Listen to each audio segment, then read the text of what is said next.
Everyone, it's me Vidya Bharati back with the child. और आज आपका सिविक्स खत्म हो जाएगा, सिविक्स के लास्ट चैप्टर हम करने जा रहे हैं। एंड नेक्स्ट क्लास में मैं इकोनॉमिक्स के इंपॉर्टेंट क्वेश्चन डिस्कस करूंगी जो आपको इकोनॉमिक्स के एग्जाम के लिए बहुत हेल्पफुल रहेगा। Okay, then start today's topic. आज जिस चैप्टर के बारे में हम बात करेंगे that is the outcome of democracy. पूरी सिविक्स में आपने जितने भी चैप्टर्स पढ़े हैं शुरू से, power sharing, federalism, gender, religious class, politics and then political party, और लास्ट में आउटकम ऑफ डेमोक्रेसी, ये आपकी पूरी बुक का सारांश समरी में इस चैप्टर में दिया गया है। ये चैप्टर आपको देखने में उतना इम्पोर्टेंट नहीं लगेगा, but this chapter is very important क्योंकि इससे केस बेस्ड या एजर्शन बेस्ड सवाल बहुत ज्यादा आ सकते हैं। इसमें कुछ ऐसे ऐसे टर्मिनोलॉजी है जो आप जिसकी मीनिंग्स आपको जानने, करेक्ट मीनिंग जानना आपके लिए बहुत जरूरी है। ठीक है, so the outcomes of democracy का मतलब सीधा समझ की डेमोक्रेसी। चलो, अब लोकतांत्रिक सरकार तो हमने बनाई है, अब उसका परिणाम क्या होगा। ठीक है, तो हमने कोई चीज इम्प्लीमेंट कर दिया, बट अब उसका रिजल्ट क्या होगा उसके बारे में बात करेंगे। सबसे पहले हम पढ़ेंगे मीनिंग ऑफ डेमोक्रेसी। मैंने वही लिखा है कि मीनिंग ऑफ डेमोक्रेसी, क्योंकि शुरू से हमने पढ़ा है democracy is a form of government where we as a people choose our government by ourself. हम अपने लिए अपने सरकार को या अपने लीडर को खुद चूज करते हैं in the form of election. ठीक है, यहाँ पे जैसे कि हमने पढ़ा भी है बहुत बार कि democracy is our government where people elected the leaders and ये हमारे लिए रिस्पॉन्सिबल होते हैं क्योंकि हमने इनको वोट डाला रहता है। Now the meaning of democracy is here, how to we access democracy outcome. अब हम किस तरीके से चेक करेंगे कि जो सरकार हमने बनाई है, जो व्यवस्था हमने बनाई है, लोकतांत्रिक व्यवस्था, वो सही तरीके से काम कर रही है या नहीं। तो समाज में इसके बहुत सारे इंडिकेटर्स होते हैं, कुछ 6 इंडिकेटर्स हमें पढ़ने ही चाहते थे। पहला है अकाउंटेबल गवर्नमेंट। अकाउंटेबल का मतलब होता है एंसरेबल टू द पीपल। पहले जो व्यवस्था है सरकार, ठीक है, वो अकाउंटेबल है कि नहीं, जो सरकार है वो अकाउंटेबल है कि नहीं। इसीलिए मैंने आपको यहाँ बताया अकाउंटेबल, अलग से हमने टॉपिक डाल दिया, accountable, responsible and legitimate government. Accountable का पहले मैं आपको ये शो बताया था, मैं इसकी मीनिंग आपको टॉपिक बाय टॉपिक समझाऊंगी। अकाउंटेबल गवर्नमेंट, रिस्पॉन्सिबल गवर्नमेंट, जो सरकार बनी है वो इकोनॉमिक डेवलपमेंट ला रही है या नहीं, वो इनइक्वालिटी को और गरीबी को खत्म कर रही है या नहीं, या रिड्यूस भी कर पा रही है या नहीं। Next, accommodation of social diversity. हमारे समाज में जो इतनी सारी भिन्नता है, अलग अलग धर्म है, अलग अलग जाति है, जेंडर अलग अलग है, और इतने सारी माइनॉरिटीज है, अलग अलग एथनिक ग्रुप्स है, तो क्या इस सोशल डाइवर्सिटी को सरकार मेंटेन कर पा रही है या आपस में क्लैश हो रहा है, मतभेद हो रही है, कंप्यूटरिज्म हो रहा है, ये सब चीज भी देखेंगे हम। Now dignity and freedom of citizen, हर एक इंसान की डिग्निटी, उनकी इज्जत इस व्यवस्था में रह पा रही है या नहीं, या समाज में जो सिटीजन है, जो नागरिक है, उनको फ्रीडम है कि नहीं कि वो कहीं पे जा सके, अपने कुछ भी बिजनेसेस बना सके, कोई भी एसोसिएशन फॉर्म कर सके, जो मन है उनके अंदर, जो इस है वो बातों के जरिए या एक्सप्रेशन के जरिए एक्सप्रेस कर पा रहे हैं नहीं। तो ये 6 मेन क्राइटेरिया है, इंडिकेटर्स है, जिससे हम ये पता लगाएंगे कि जो लोकतांत्रिक व्यवस्था है वो हमारे लिए सही है या नहीं। इसमें से पहला जो है अकाउंटेबल। अकाउंटेबल और रिस्पॉन्सिबल को मैंने इंक्लूड कर दिया है। Accountable, responsible and legitimate government. जो सरकार है सबसे पहले तो वो अकाउंटेबल होनी चाहिए, मतलब वो एंसरेबल टू द पीपल। जिस लोग ने, जिस व्यक्ति ने उनको वोट डाल के उनकी जगह से उनको एज अ लीडर चूज किया है, एज अ रिप्रेजेंटेटिव चूज किया है, वो उस लोगों के लिए अकाउंटेबल है कि नहीं, उस लोगों के मुद्दे को वहां में रख रहे हैं या नहीं रख रहे हैं, या उनकी प्रॉब्लम्स वो पार्लियामेंट में या असेंबली के प्लेटफॉर्म पे रख रहे हैं या नहीं। तो ये आंसरेबल होने चाहिए people, they are answerable to the people, not anybody. अगर हम रिस्पॉन्सिबल की बात करें, tries to response people needs and demand. जिस भी एरिया से अगर वो चूज किए जा रहे हैं, उस एरिया में लोगों का क्या डिमांड है, उनकी नीड क्या है। जैसे एज फॉर एग्जाम्पल मान लीजिए बिहार में सीतामढ़ी जगह है, ठीक है, जहाँ पे बहुत ज्यादा बाढ़ आ, ठीक है। तो अगर सीतामढ़ी से कोई हम लोगों ने किसी को चूज किया है एज ए रिप्रेजेंटेटिव, वहाँ पे इलेक्टेड किया बिहार राज्य असेंबली में, तो ये चीज होनी चाहिए कि वो सीतामढ़ी के उस फ्लड के मुद्दे को ले रहा है या नहीं, फ्लड को रोकने के लिए कुछ काम किया जा रहा है। अगर हम बनारस की बात करें, यहाँ पे घाट बहुत ज्यादा पोल्यूटेड है, तो घाट को क्लीन करने का काम, उसको रिजुविनेट कराने का काम, यहाँ पे फ्लड्स आते हैं उसके लिए काम।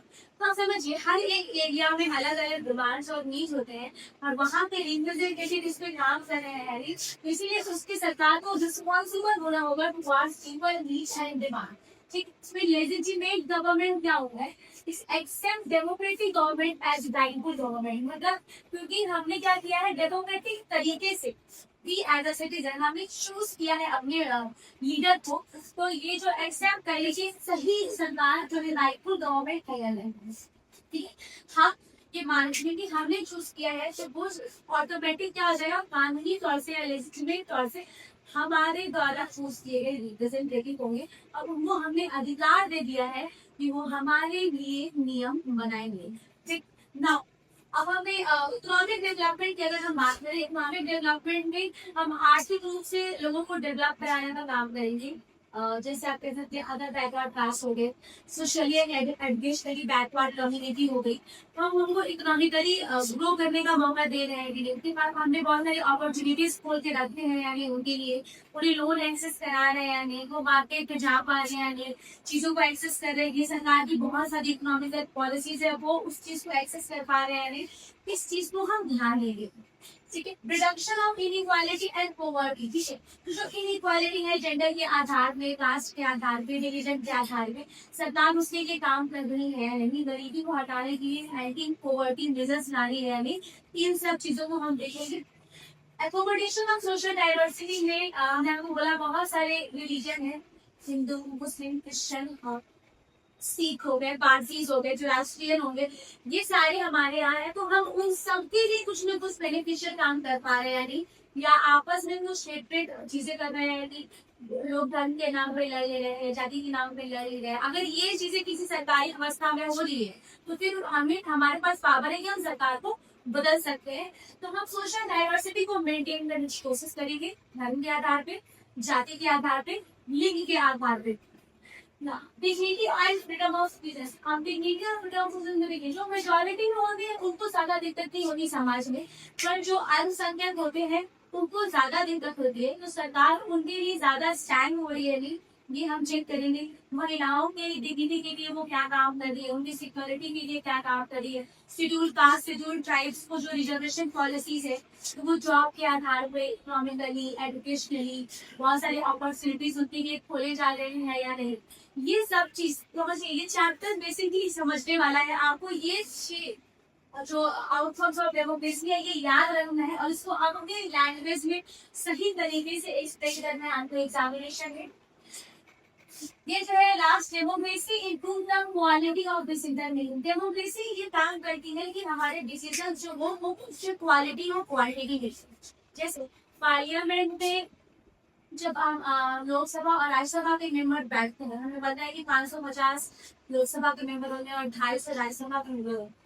इतने सारे लोग अगर बैठ के एक डिसीजन ले रहे हैं, डिसीजन को लेने में डिले बहुत हो जाए, लेकिन जब वो डिसीजन बन करके आता है तो वो क्वालिटी बेस्ड डिसीजन होता है, क्योंकि हम अलग अलग लोगों के अलग अलग रीजंस के ओपिनियंस को जानने का कोशिश करते हैं, जानने का मौका देते हैं, उस प्लेटफॉर्म पे रखने का मौका देते हैं। इसीलिए डेमोक्रेसी सबसे मेजर ये प्ले करता है कि वो क्वांटिटी पे नहीं क्वालिटी पे ध्यान देता है।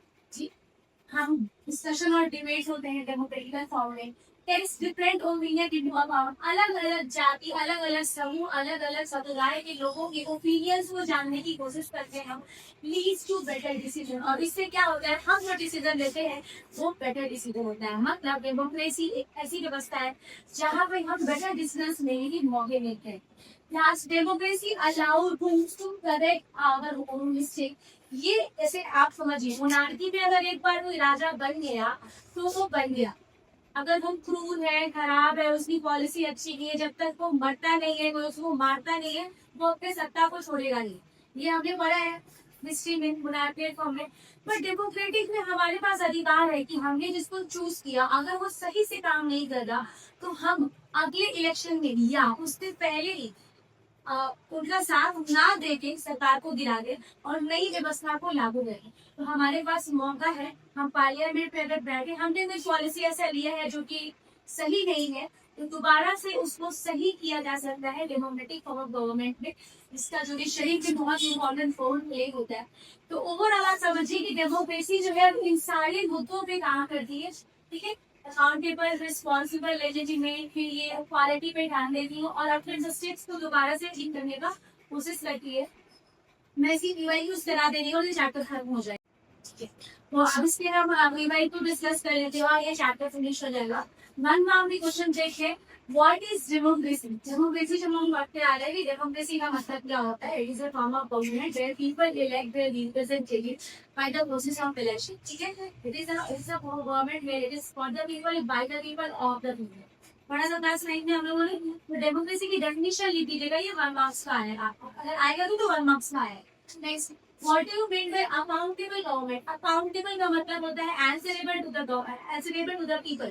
We as a member elect our representative. हम अपने लीडर को चूज करते हैं, so they must be answerable towards us because we have the power to replace or re-elect another government, ठीक है। हम उनका दस्ता पलट कर सकते हैं और दूसरे पार्टी को या दूसरे लोगों को हम सरकार में ला सकते हैं, हमारे पास इतनी पावर होगी, इसीलिए they must be accountable to the people.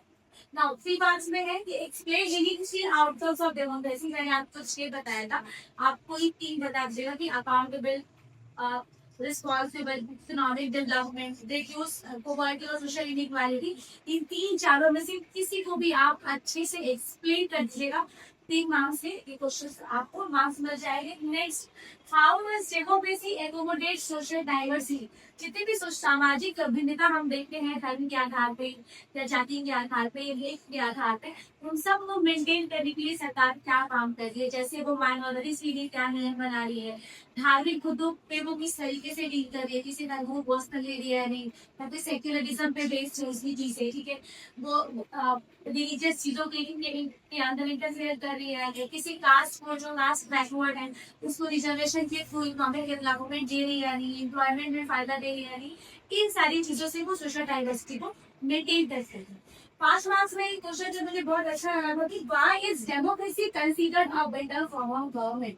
बहुत सारी व्यवस्था है, कम्युनिस्ट फॉर्म ऑफ गवर्नमेंट भी है चाइना में, ठीक है। मोनार्की भी है हमारे पास, पार्लियामेंट, सॉरी इंग्लैंड की बात करें तो इंग्लैंड की जो हेड है वो महारानी है, पर हमारी हेड जो है that is Republican form of government. तो ऐसा क्या है कि डेमोक्रेसी सबसे अच्छी व्यवस्था मानी जाती है। तो जितने भी आउटकम्स है वो तो आप लिखिएगा, पर इसके साथ साथ दो इम्पोर्टेंट है कि डेमोक्रेसी में हमें क्वालिटी बेस्ड डिसीजन लेने का मौका मिलता है।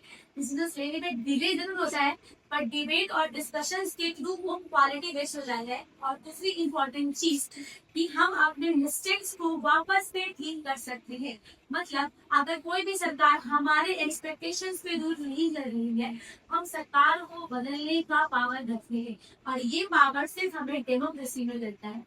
तो आप इन सब को अच्छे से लिखिएगा, एग्जाम्स की तैयारी अच्छे से करिए। आई होप मैंने आपको सिविक्स अच्छे से कंप्लीट करा दिया है, यही 5 चैप्टर आपके एग्जाम के लिए बहुत इंपॉर्टेंट है।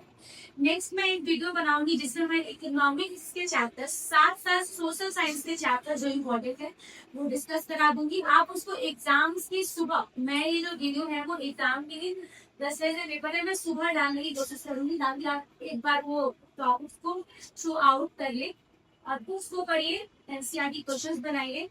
फिर मिलते हैं, थैंक यू सो मच।